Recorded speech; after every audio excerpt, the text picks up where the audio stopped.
أعوذ بالله من الشيطان الرجيم بسم الله الرحمن الرحيم فإنك لا تسمع الموتى ولا تسمع الصم الدعاء إذا ولوا مدبرين سورة الروم کی آیت 13 فإنك لا تسمع الموتى اے زما محبوبات نشور ولے مڑوتا ولا تسمع الصم الدعاء اے زما محبوبات نشور ولے کنوتا الدعاء بلنا اذا ولوا مدبرین کر جواوڑی دی شاک ان کی وما انت بهاد العمی عن ضلالتهم اور تو رہنمائی نشکولے ڑنتا عن ضلالتهم دا گمرائی داغنا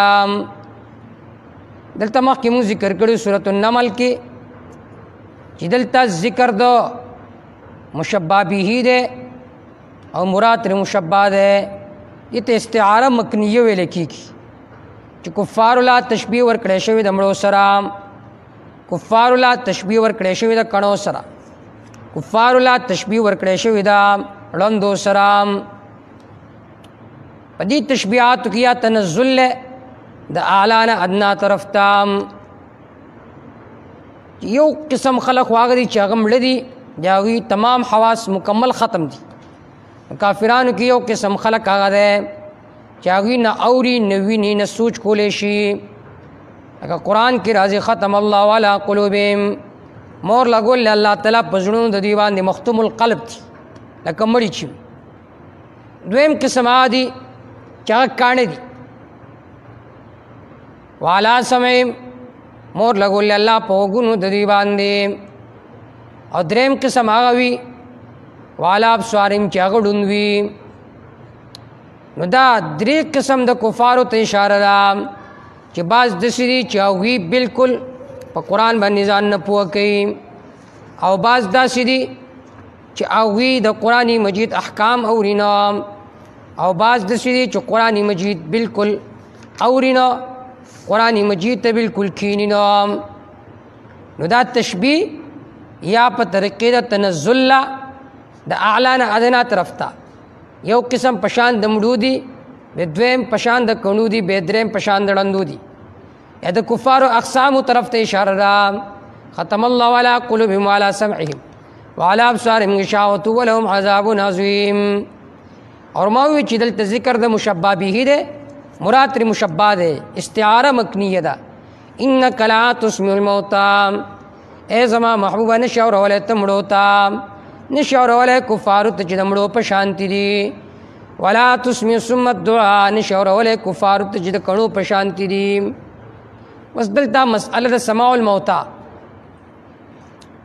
اول سوال زمان دا ہے دا بحث نروان دے کہ توی مڑی اوری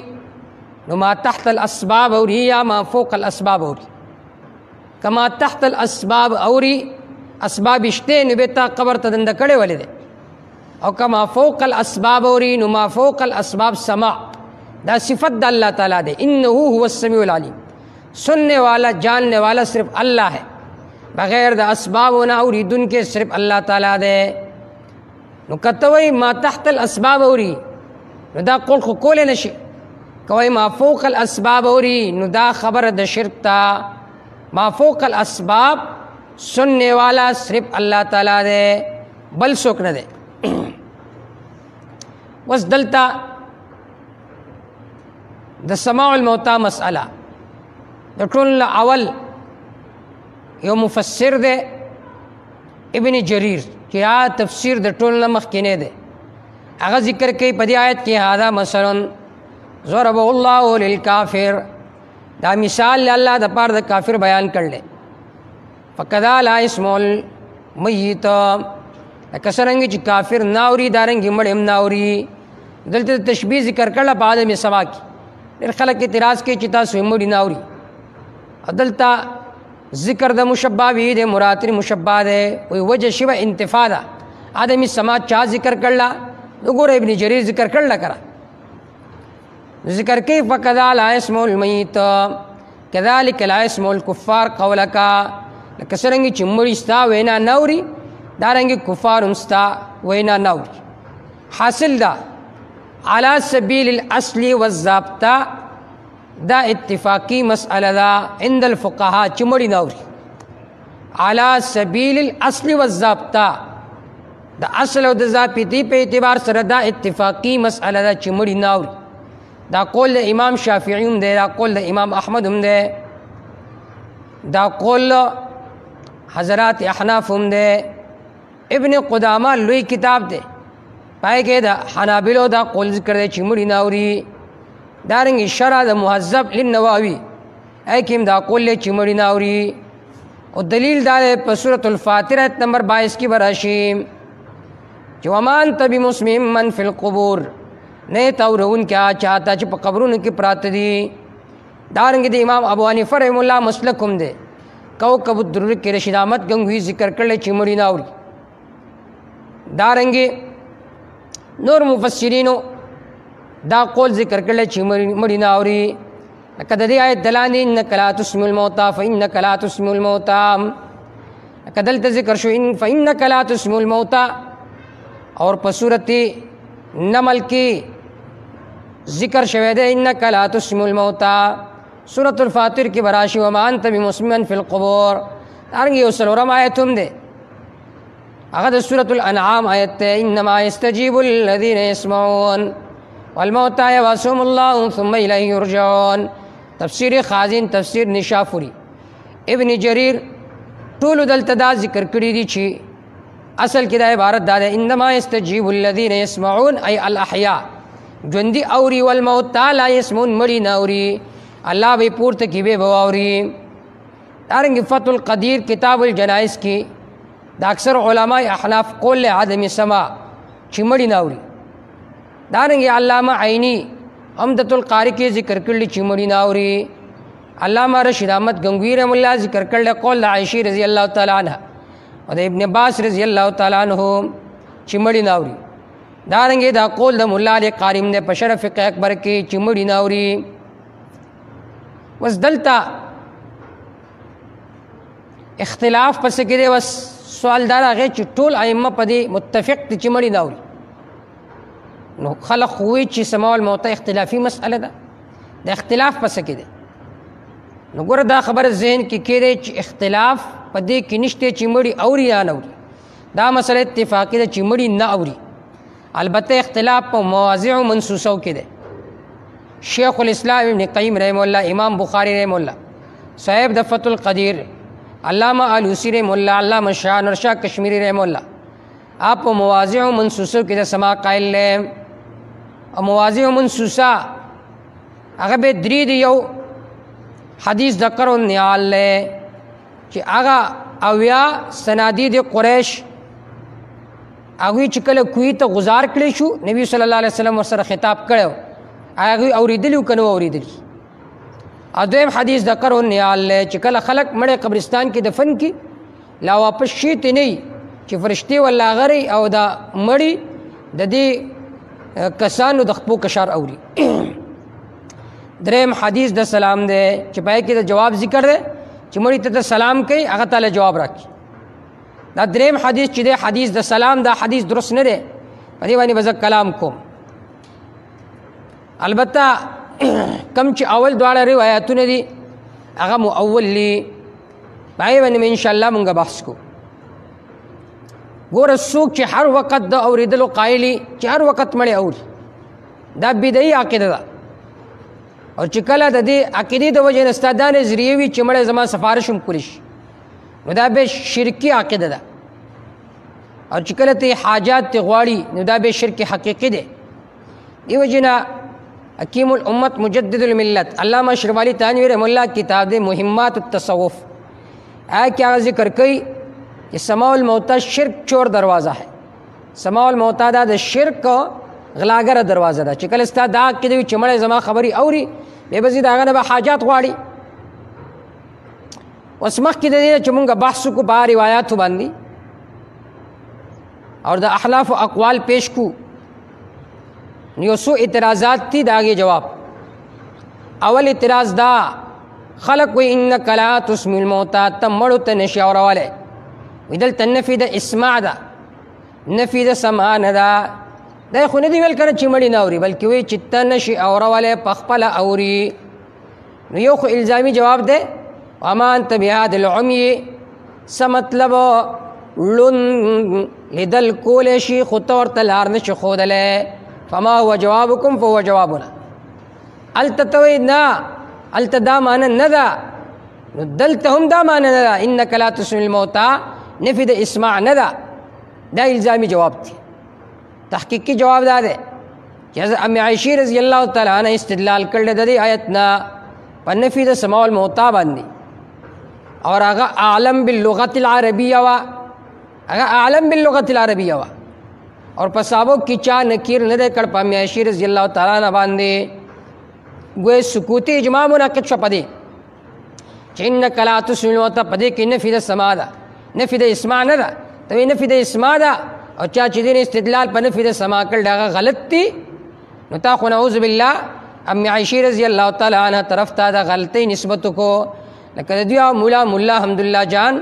الدجوی په خپل کتاب کې لیکلی البصائر کې هغه وی چې د عائشہ رضی الله تعالی عنها چې کوم تعویل له سما په علم سره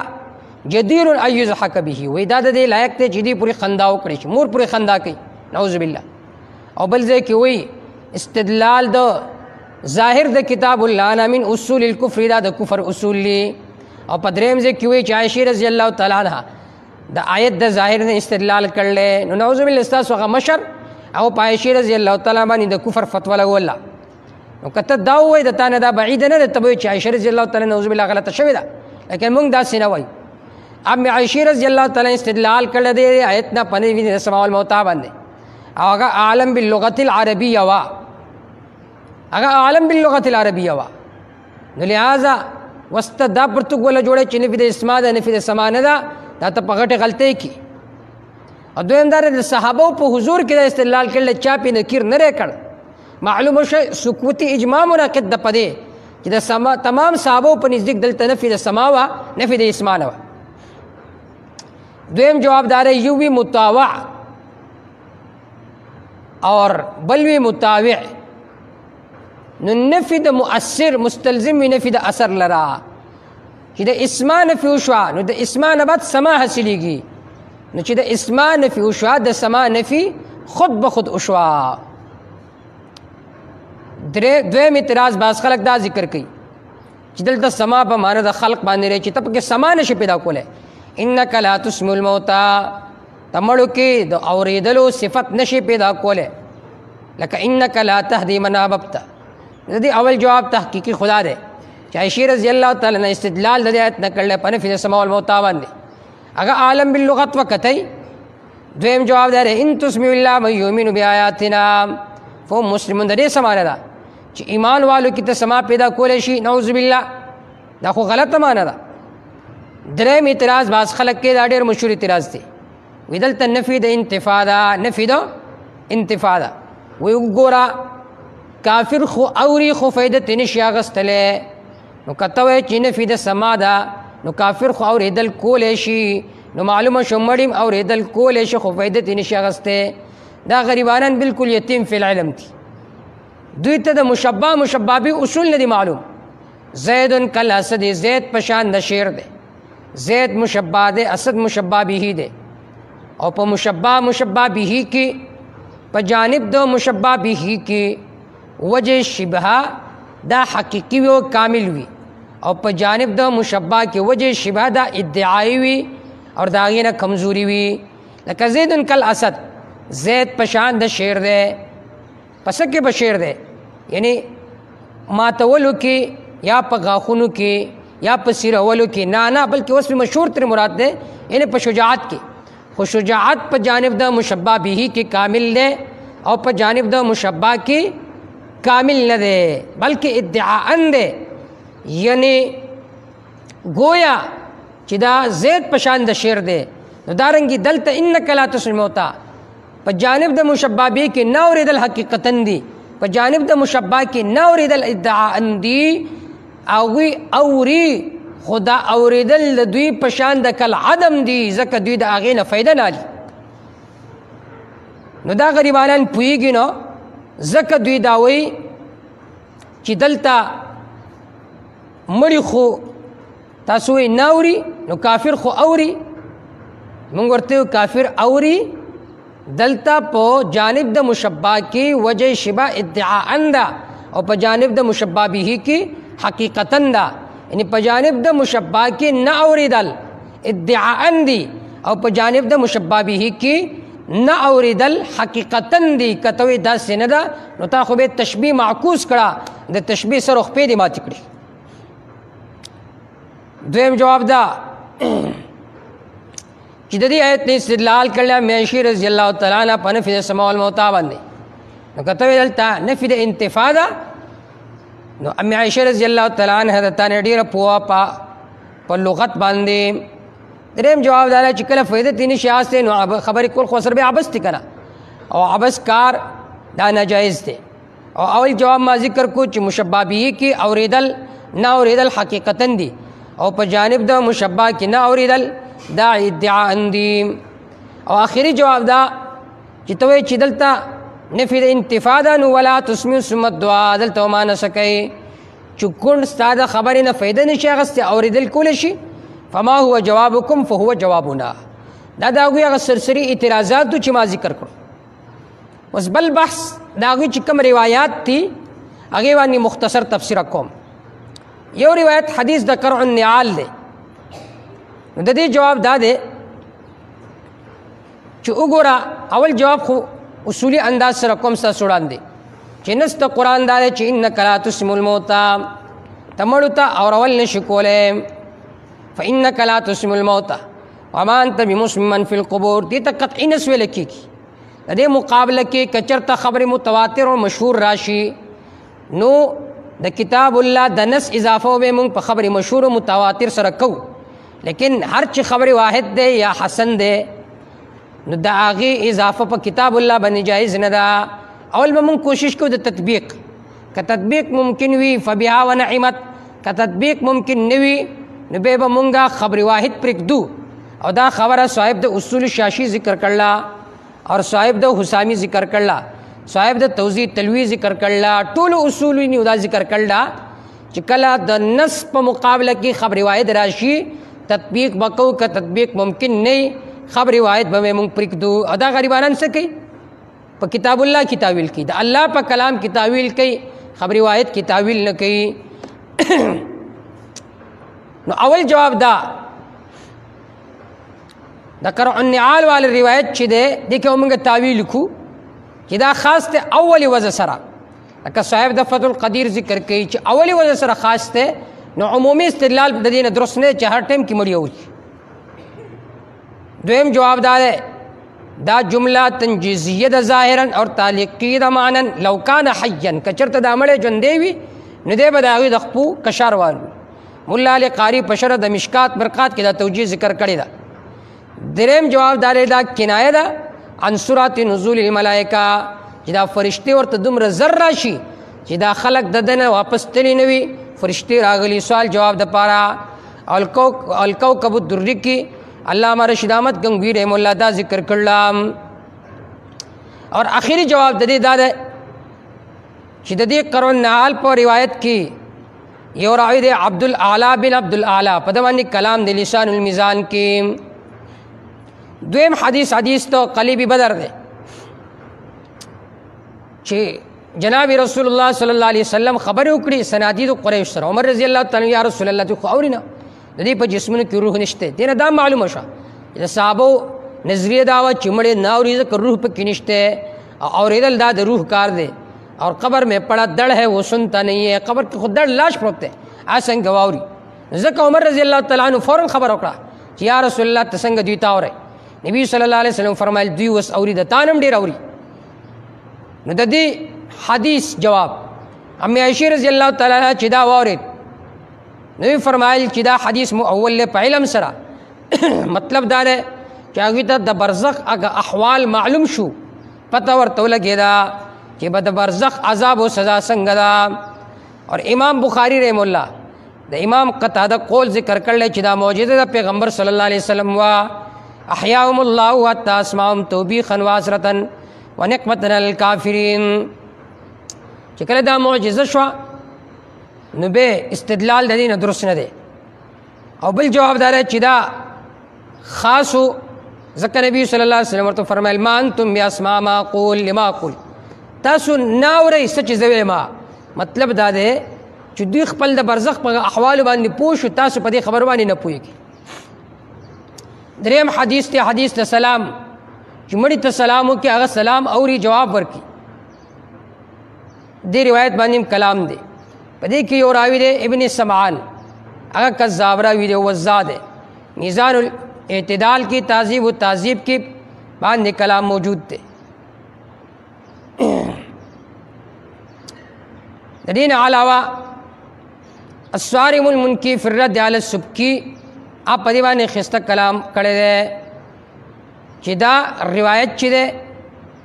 دا بی بنیاده روایت دی، موضوعی روایت دی اور سخت ضعیف دی. راویان چې دي په هغې باندې سخت کلام دی. اوس دلته بعض خلک دا اعتراض کوي چې ابن کثیر کې ډېر روایات موجود دي چې دلالت کوي په سما باندې. د هغې جواب یو خدا دی چې په هغې کې یو حدیث صحیح متصل نشته. دویم جواب دا دی مختصر ابن کثیر د الشیخ محمد نصیب الرفاعي دی، هغه ذکر کوي د خپل تفسیر په مقدمه کې وایي په نسخه د ابن کثیر کما طبع چې بیروت والا ده په هغې کې زیادت راغلی دی، په هغې کې بیروت والا کې زیادت راغلی دی اور خلکو پکې د ځان نه اضافه کړې ده. بل اعتراض په دې باندې دا راځي چې ابن عائشہ رضی الله تعالی عنہ وی رجوع کړوا د دې تعویل خپل. جواب دار ابن حافظ ابن حجر دا خبره ذکر کړه خو په شک سره ذکر کړله فإن كانت محفوظه. دویم دا پای کې راوی دی یونس بن بکیر، تہذیب کې باندې کلام موجود دی چې دا ضعیف راوی دی. دارنګه محمد بن اسحاق پکې موجود دی. امام مالک رحم الله هغه دو محمد بن اسحاق تکذیب کوي چې دجال من الدجاجله، دا لوی دجال لوی کذاب. نو دا مختصرا وضاحت د دې خبرې چې مړي نه اوري او د چا چې کم استدلالات د هغې مختصرا جواب ما ذکر کو. آخر کې دا وایم تاسو وایئ چې مړي اوري. زما سوال دا چې دا مسئله د فروع نه ده که دا د عقایدو نه ده. که دا د عقایدو نه نص قطعي پیش کوي د قرآن، حال دا تاسو سره د قرآن نص قطعي نشته دی. مونږ سره شته فإنک لا تسمع الموتى إنک لا تسمع الموتى وما أنت بمسمع من في القبور. او که چېرته دا د فروع نه نو فقه حنفي پیش کوي. حال دا تاسو سره په دې باب کې فقه حنفي نشته دی. د فقه حنفي چې څومره متون دي هغې کې دا مسئله ذکر ده چې مړي نه اوري. تفسیر کبیر کې راځي المیت لا يسمع ولا يدرك شيئا، مړی نه اوري او نه د یو شي ادراک کولی شي. صاحب د فتح القدیر ذکر کې ان المیت لا يسمع ولا يفهم اذا حلف لا يكلمه فلو كلمه بعد موته لا يحنث لأن المقصود منه الافهام والموت ينافيه. چې مړی نه اوري که یو سړي قسم وخور چې زه به فلاني سره خبرې نه کوم پس تمر نه خبرې وکړې نو دی حانث نه دی، ځکه مړی اوري نه که نه هغه پوهېږي په دې خبره باندې نه نو ځکه حانث نه دی. دارنګې اصول شاشي کې دا مسئله ذکر ده، کنز اول کې دا ذکر ده، هدایه اولین کې ذکر ده، شرح هدایه کې ذکر ده چې مړي نه اوري. په باب د یمین کې دا ذکر کړله چې یو سړي قسم وخوړ چې زه به فلاني سره خبرې نه کوم، بیا ورسره خبرې وکړې پس د مرګ نه دی حانث نه دی لعدم الافهام. بعض خلک دا وایي چې هلته دا جزیه ځکه ذکر ده چې عرف دا دی چې مړي نه اوري. نو چې عرف وایي مړي نه اوري نو بیا ته څه وایي چې مړي اوري؟ عرف هم وایي چې مړي نه اوري، قرآن هم وایي چې مړي نه اوري. عرف د قرآن مطابق دی نو بیا منې والله. عرف هم وایي چې مړي نه اوري، قرآن هم وایي چې مړي نه اوري نو بیا پکې څه وایي؟ عقل هم وایي چې مړي نه اوري. دارنګې علامه جلال الدین ذکر کړي چې مړي نه اوري.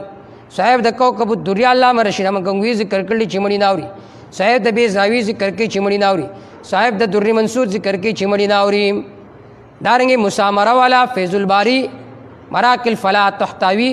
حاشیه د رد المختار حاشیه نور الرضا شرح فقه اکبر دا تمام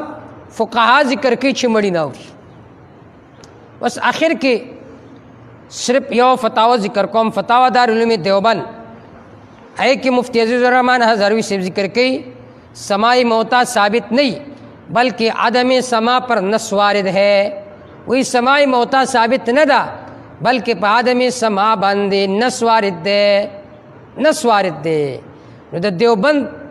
لوی مفتی عزیز الرحمن هزاروی صاحب هغه هم دا وایي چې مړي نه اوري، هغه دا وایي چې مړي نه اوري، او قرآن هم دا وایي چې مړي نه اوري، احادیث هم وایي چې مړي نه اوري، عرف هم وایي چې مړي نه اوري. لہٰذا د دې مسایلو کې د بحث کولو د چیړلو هیڅ ضرورت نشته، د دې وجې نه هیڅ فایده ماته ته نه ملي.